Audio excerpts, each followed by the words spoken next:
Hi guys, this is Abhishek Bhide and you're watching Sports 24/7. Today I have with me Pranav Ranade as usual to discuss Olympics Tokyo 2020. We have just witnessed a wonderful Olympic Games 1 year late, but still it left us all enthralled and excited to go through all these 15 days of wonderful sports activities. To start with, Pranav, I just like to cut the chase and get to the point.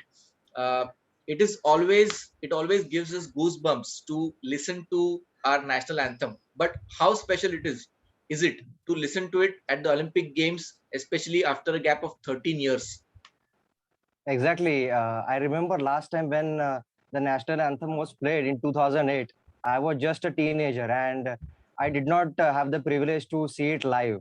I had to see it later. So it was a great honor, to have a feeling that on the last day of Olympic and probably the last events, one of the last events of the Olympics, our national anthem was played, and that too in javelin throw, which is a track and field event. So Milkha Singh and PT Usha will be really happy. Yes, and actually, the great Milkha Singh ji, he's resting in peace, but he'll be really proud watching from there to get our first medal of independent India in track and field events. And hats off to Neeraj Chopra there. His first two throws really got him that gold, and there was tough competition. And in the end, a couple of other throwers they really tried hard, but at the end, Neeraj prevailed and well deserved Asian Games champion, Commonwealth Games champion, and now the Olympic Games are only 23, so long way to go. Indeed, I mean, all were expecting a medal from Neeraj Chopra.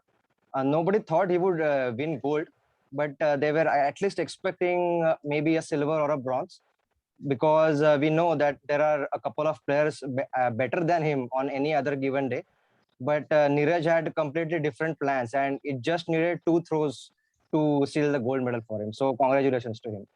Absolutely, our first gold medal, first and only gold medal of these Olympic Games. And Vetter from Germany, he missed out unfortunately, but Yeah. sometimes that's the way it is when on that given day the best performer was Neeraj Chopra from India, and we are all extremely proud of his achievement. Pranav, coming to other events, when we had our last video at the end of day 9, we actually had three medalists confirmed: Sindhu, Lovlina Borgen for bronze, and she had a chance to go further as well. And of course, Mirabai, who won the silver medal in weightlifting on day 1. But since then, a lot of things have happened. Coming to one event where we did expect medals, that is wrestling, and we have got two medals in wrestling: a silver medal by Ravi Kumar in his weight category, and of course, Bajrang was also expected to get a medal, Bajrang Punia, and he did not quite go for silver or gold, but still he achieved bronze. So great achievement, and wrestling, which has been our stronghold since 2008 Olympics, and we are carrying forward and hoping for better results in future as well. How do you see the wrestling performance at Tokyo 2020? Absolutely. First of all, congratulations to Ravi and Bajrang for their medals. And Ravi was, in fact, very close to having a gold medal. The score 12-5 in the finals does not suggest the closeness of the match. In fact, sorry, it was 7-4, I think. Yes, 7-4. Yeah, 7-4. So it does not suggest, it was not a one sided match at all. Even the opponent applauded Ravi's efforts. So kudos to him. And Bajrang, he had a severe knee injury, as far as I read. So even congratulations to him for receiving a bronze medal.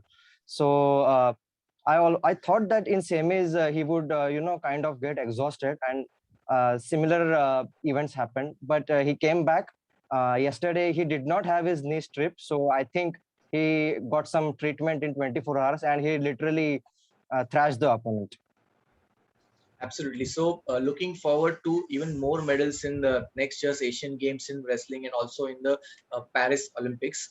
We'll get to Paris Olympics in a bit, but something which is really close to our heart. And last time when we had our video discussion over here, we said that we have managed to get to the semi-finals in men's hockey, and now we have two chances, right? So we did not quite manage to beat Belgium in the semi-final, but we had the second chance, and we made the most of it. And what a match it was, Pranav. I mean, I couldn't sit still during our match against Germany, because we went 3-1 down and suddenly came back to 3-all, and then managed to win it 5-4 in the end.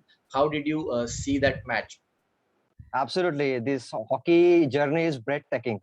Firstly, in the semi-finals, India matched toe-to-toe against Belgium for at least 50 to 51 minutes. In just last 8 to 9 minutes, Belgium proved why they are the superior team. But nevertheless, it was a great fight in the semis. And that's why a whole nation was expecting that India would win against Germany and at least take a bronze as a um, consolation. So the match was, I think, the match of the Olympics, if hockey is concerned, apart from the final. And having come from 3-1 behind, it was a special effort taken by all the boys, and especially the Great Wall of India 2.0, our goalkeeper Srijesh. Absolutely. I'm glad you mentioned Srijesh, because he pulled off some brilliant saves, and not only in the bronze medal match, Pranav, but it brings me all the way back to the India versus New Zealand match, which we Yeah, won 3-2. And when we were 3-2 leading, at that time, Srijesh made three saves, two from penalty shootout, penalty corners, and one from a direct hit in open play. And that was, I feel, really, really crucial for us, because getting that narrow win, it meant that we got that confidence going forward, even though we lost 7-1 to Australia. But still, that win was important to for us to finish second in the group, which meant that we played Great Britain. So it's really strange how things somehow work out in the end. And it was destined that we will win our bronze medal, first medal after 41 years in hockey. So wonderful. And also, Pranav, I also wanted to mention this, that not only this current team, but some of the players who have played for India since that gold medal in 1980 till yeah, now. Of course, the number one player who comes to my mind is Dhanraj Pillai, who has played 4 Olympic Games for India. And there are many, the drag flicker Jugraj Singh, who had an accident and that sort of cut short his career. And there have been absolutely Viren Raskina, who's been on the broadcast on Sony. And there have been so many players. Dilip Tirki, I remember, he was a very good yes. defender and a drag flicker himself. Then Sandeep Singh, a very, very, very good track flicker. So, what do you think that all these players who played and did not manage to win, they must be really happy today? Absolutely. Even the great Dhanraj said that he has no regrets now. He said he participated right from 1992 Barcelona to 2004 Athens Olympics, but every time they had to return empty-handed. And he somehow knew that this team was going to pull it off. And he especially mentioned the goalkeeper Srijesh once again. And he also has told that we have a greater chance in Paris 2024 to have an even brighter color, maybe a silver, or who knows, maybe even gold. Right, absolutely hoping for that to happen, Pranav. But coming on to our next point, which is these are all the success stories which we just discussed. But how about some of the near misses? Like, we were there, but not quite there. What comes to your mind? To me, it is archery, which was something which we had really built up, and we expected a couple of medals in archery. But apart from that, is there anything where we sort of should have won a medal, but we just missed out? Maybe women's hockey. Yeah, we can call archery as a disappointing event for us because Deepika is ranked one in the world, and it was kind of expected that she at least reaches bronze, at least reaches semis, or at least goes for a bronze. But that was not going to be the case. But to me, the biggest near miss was Aditi Ashok because she had to play 4 rounds on 4 different days, and for first 3 consecutive days she was at second position, meaning that she was pretty good for a silver or at least a bronze medal. But just the 15th shot, she required one extra shot, and that cost her a bronze medal.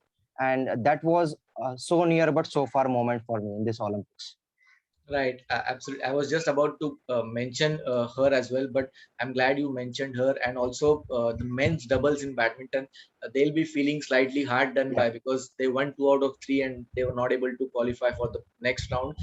Archery, we have already mentioned. Also, in boxing, a couple of near misses. Maybe if you win the quarterfinal, you are into the semis and then you get a medal. Even Lovlina, she herself must be feeling that she wants to Yes. do a little bit better next time at next Olympics or the Asian Games. So overall, to cap it off, Pranav, medal in badminton. for PV Sindhu, Lovlina in boxing, Mirabai Chanu in weightlifting, and then a couple of medals in wrestling. Of course, the men's hockey team getting a bronze, and then Neeraj Chopra gold medal. So these are the 7 medals we said at the beginning, Pranav. 5 or 6 medals we'll be targeting, and we got 7. So are you overall sort of satisfied or more than satisfied with our performance this time? I would say more than satisfied, because this has been the most successful Olympics so far. Even the social media coverage which the Olympics has got in India, that is worth consideration. I mean, nobody knew name of Kamalpreet Kaur, who reached finals in her event, and nobody knew who is Aditya Ashok, who is world number 200. Nobody knew the names of captains of Indian men hockey and women's hockey, and they started expecting a medal from them. So that's a big achievement. Even if we had not won 7 medals, had we had won 3 or 4 medals, still I would have considered this as most successful Olympics, because of the simply of the fact that it got coverage throughout 1.3 billion people in the country, and many sports now hopefully will be getting the due recognition which cricket has got since last 4 decades. And Pranav, you have touched upon a very crucial point over there, that we cannot just forget about these athletes for 4 years, and then when the Olympics come around, we just expect a medal from them. We have to also keep supporting these athletes for a period of 4 years, wherein they go through world championships, different competitions, Asian Games, and then we can also say that yes, we have been supporting, we have been following, and we expect certain performances from them. But we can't just leave them on their own with no Yeah. very limited media coverage, and not much recognition from the common man per se, and then to expect medals from them, that is being unfair on these athletes as well. Having said that, Pranav, for Paris 2024, all these athletes who won medals and also have missed out, just missed out, they are still pretty young. They are still very hungry for more achievements in their career. So do you see a better performance at Paris 2024, because it is 3 years down the line instead of 4 years? Yes. So as far as Indian Olympic contingent is concerned, there are a few games which we can directly target now to achieve medals. This Olympic has suggested that we should need to focus on badminton, weightlifting, then hockey of both men and women, and also boxing and wrestling. So at least these 5 to 6 games, if we target, and so we can expect a medal from at least each of these games. And Neeraj Chopra, I'm sure, is going to inspire millions of young Indians to have a shot at the javelin throw. So we can also expect many new young people in different track and field events. So at least these 6 to 7 events we need to target as an Olympic contingent, and I would expect at least 10 to 15 medals next time. I know you mentioned Neeraj Chopra and his javelin throw. The javelin, I just wanted to share with all of you, because we don't really know the specifics of this event that much. Even I didn't know. I just checked on them earlier. The javelin, the length of the javelin is actually approximately around 2.5 meters, Yeah. and it weighs around 800 grams. And this is regulated and specified by the officials. So you have to follow these protocols. So it is quite difficult to throw something which is 2.5 meters long and 800 grams in weight, 87 meters, which was approximately Neeraj's best throw in this competition. And also, you mentioned certain events. I'd like to add archery to that, and men's 4 into 400-meter relay. They Exactly. beat the Asian record, and they just did not qualify for this next round. But there is potential over there. So if we work on that for the next 3 years, there are certain new events where we were not that good, but we are developing, and we might get into medal contention in those events as well.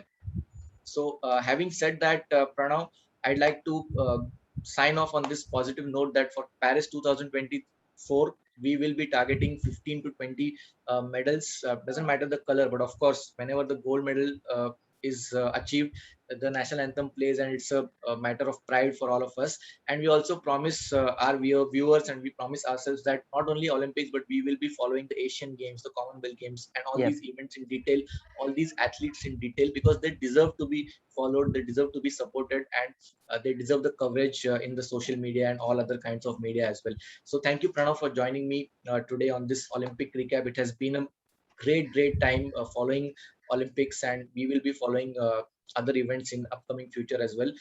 To our viewers, do keep watching, do give your feedback, because it really helps us to come up with some more interesting new content as well. And keep watching, keep subscribing, keep liking, and take care, guys. See you very soon.